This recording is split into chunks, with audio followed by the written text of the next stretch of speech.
আসসালামু আলাইকুম। আমি আপনাদের মহিউদ্দিন রনি। ভারতীয় আধিপত্যবাদ এবং ভিনদেশী সকল আগ্রাসন মুক্ত একটি ইনসাফের রাষ্ট্র প্রতিষ্ঠার জন্য আসন্ন ঢাকা ত্রয়োদশ সংসদ নির্বাচনে আমিও ঢাকা 18 আসন থেকে স্বতন্ত্র এমপি প্রার্থী হিসেবে জনগণের জন্য কাজ করতে চাই।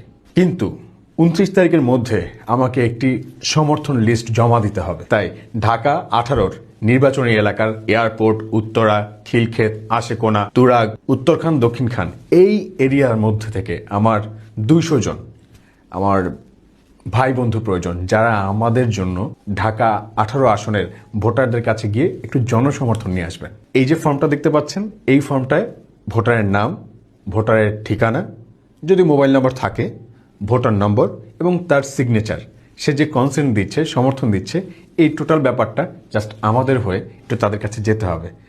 আমার কাছে যথেষ্ট পরিমাণ টাকা নাই যে এটাকে আমি কোনো এজেন্সি বা ফার্মের মাধ্যমে করাবো। তাই আমি আপনাদের কাছে উইলিংলি, ওপেনলি আমি সহযোগিতা কামনা করছি। আমি বিশ্বাস করি আপনারাই আমার শক্তি। তাই যদি সম্ভব হয়, যখনই দেখবেন ভিডিওটা, প্লিজ আমার এই যে আমি কমেন্ট বক্সে একটা ফর্ম দিয়ে রাখছি এবং এই যে ফর্মের টোটাল নমুনাটা আমি ছবিটা দিয়ে রাখছি। আপনারা চাইলে প্রিন্ট করে আপনার বাসার আশেপাশে যারা আছে বা আপনার বাসার পরিবারের লোকজন যারা আছে তাদের নাম, ভোটার নম্বর এবং তাদের ঠিকানা, তাদের মোবাইল নম্বর যদি থাকে এবং তাদের স্বাক্ষরটা সহ আমাকে ওই জাস্ট ছবিটা আমাকে কাইন্ডলি পাঠিয়ে দিবেন। আমি খুবই খুশি হব যদি আমাকে একটু সহযোগিতা করেন আপনারা। এই মুহূর্তে আপনাদের সহযোগিতা আমার খুবই প্রয়োজন।